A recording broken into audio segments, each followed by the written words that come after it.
Time travel सुनने में तो बहुत ही मज़ेदार विषय लगता है ये, और मैं आपको बता दूं कि समझने में भी उतना ही मज़ेदार विषय है ये। आप भी चाहते होंगे कि आप भी भूतकाल में टाइम ट्रैवल कर आपके द्वारा की गई गलतियों को सुधार सके। आपने इसके बारे में कई साइंस फिक्शन मूवीज़ में सुना और देखा होगा, लेकिन क्या ये असल ज़िंदगी में संभव है? तो जवाब है हाँ, जी हाँ, टाइम ट्रैवल कर सकना संभव है। अगर देखा जाए तो हम टाइम ट्रैवल ही कर रहे हैं, अपने भूतकाल को पीछे छोड़ अपने फ्यूचर की ओर बढ़ रहे हैं, और हमारे टाइम ट्रैवल करने का दर 1 सेकंड पर सेकंड है, यानी कि हमें फ्यूचर में 1 सेकंड आगे जाने में 1 ही सेकंड लगता है। तो दोस्तों, जो सही प्रश्न बनना चाहिए वह ये है कि क्या हम समय के बीतने के दर को कम या ज़्यादा कर सकते हैं? तो जवाब है हाँ, जी हाँ, हम समय के बीतने के दर को भी कम या ज़्यादा कर सकते हैं। दोस्तों, आगे बढ़ने से पहले मैं आपको बता दूं कि हम समय यात्रा तो कर सकते हैं, लेकिन सिर्फ फ्यूचर में। पास्ट में टाइम ट्रैवल करना थोड़ा मुश्किल है, क्योंकि ग्रैंडफादर पैराडॉक्स इसे रोकता है। इस पैराडॉक्स के मुताबिक मान लीजिए कि आप टाइम ट्रैवल कर पास्ट में उस समय पहुंच जाते हैं जब आपके दादाजी की शादी नहीं हुई है, और आप उन्हें मार देते हैं। तो अगर आप उन्हें मार देंगे तो आपके पिता जन्म नहीं लेंगे, इसका मतलब आपका अस्तित्व ही नहीं होगा। तो अगर आपका अस्तित्व ही नहीं होगा तो आखिर आपके दादाजी को मारा किसने? इस स्थिति में आपके दादाजी इनफाइनाइट टाइम लूप में फंस जाएंगे। तो दोस्तों, आज की वीडियो में हम जानेंगे कि फ्यूचर में टाइम ट्रैवल किस तरह किया जाए। तो चलिए दोस्तों, शुरू करते हैं हम आज की वीडियो को with the video titled time travel to future.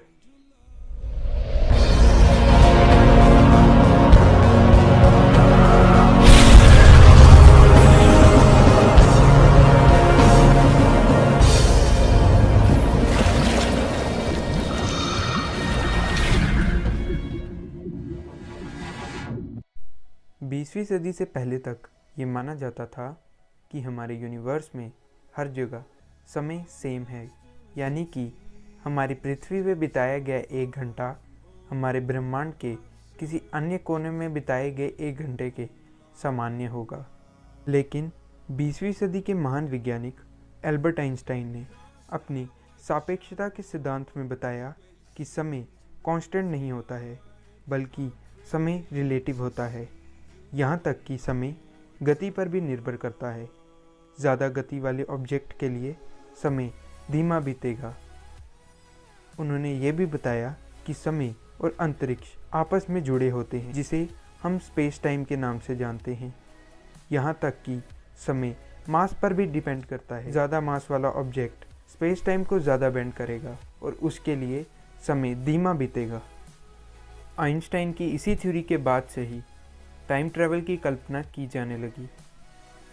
Einstein की स्पेस टाइम की इक्वेशन के अनुसार कोई वस्तु जितना तेज़ चलेगी उसके लिए समय उतना धीमा हो जाएगा, यानी कि कोई वस्तु प्रकाश की गति से चलेगी तो उसके लिए समय रुक जाएगा। आइए एक उदाहरण से समझते हैं। मान लीजिए कि इस समय आपकी उम्र 18 वर्ष है और आपका एक जुड़वा भी है। आप एक स्पेसक्राफ्ट में बैठकर एक स्पेस मिशन के लिए निकल जाते हैं और आपके स्पेसक्राफ्ट की गति प्रकाश की गति के बराबर है। आप अंतरिक्ष में 5 साल बिताकर जब पृथ्वी पर वापस आएंगे तो उस समय आपकी उम्र 23 वर्ष होगी, लेकिन पृथ्वी पर रह रहे आपके भाई की उम्र काफ़ी ज़्यादा हो गई होगी। आपका भाई अब बूढ़ा हो चुका होगा। ऐसा इसलिए होगा क्योंकि इतनी तेज़ यात्रा करने के कारण आपके लिए समय धीमा हो चुका होगा। इस तरीके से आप फ्यूचर में तो जा सकते हैं, लेकिन फ्यूचर से वापस प्रेजेंट में नहीं आ सकते। तो दोस्तों, अब तक हम ये जान चुके हैं कि फ्यूचर में टाइम ट्रैवल करने के लिए हमें प्रकाश की गति से चलने वाले यान की आवश्यकता होगी। तो अब एक सवाल सामने आता है कि क्या प्रकाश की गति से चलने वाला यान बना पाना संभव है? तो जवाब है नहीं। आज की तकनीक से ऐसा यान बना पाना नामुमकिन है, लेकिन मुझे विश्वास है कि एक समय ऐसा ज़रूर आएगा जब हम फ्यूचर में टाइम ट्रैवल कर पाएंगे। अब एक और सवाल सामने आता है कि क्यों ऐसा यान बना पाना नामुमकिन है। तो मैं आपको बता दूं कि आइंस्टाइन की थ्योरी ऑफ रिलेटिविटी के अनुसार किसी भी वस्तु की गति बढ़ाने पर उसका मास भी इंक्रीज़ करता है। मान लीजिए कि अगर हमने एक ऐसा यान बना भी लिया जिसकी गति प्रकाश की गति के बराबर है, तो उसका मास भी इनफाइनाइट हो जाएगा और आइंस्टाइन की फेमस इक्वेशन E = mc² के मुताबिक किसी इनफाइनाइट मास वाले ऑब्जेक्ट को चलाने के लिए हमें इनफाइनाइट ऊर्जा की आवश्यकता होगी, जितनी ऊर्जा तो हमारे पूरे ब्रह्मांड में भी नहीं। अगर हम किसी तरह पूरे ब्रह्मांड की ऊर्जा को भी इकट्ठा कर एक यान चलाएं, तो तब भी उस यान की गति प्रकाश की गति के 99% ही होगी। पर भले ही आज के समय में हम टाइम ट्रैवल ना कर सकते हों, लेकिन एक समय आएगा जब हम ऐसा कर सकेंगे। तो दोस्तों, ये थी हमारी आज की video, time travel to the future. दोस्तों, अगर वीडियो पसंद आई हो तो वीडियो को लाइक करें और हमारे चैनल को सब्सक्राइब करें। दोस्तों, हमें कमेंट करके ये भी ज़रूर बताएं कि आपके क्या ख्याल हैं टाइम ट्रैवल पर।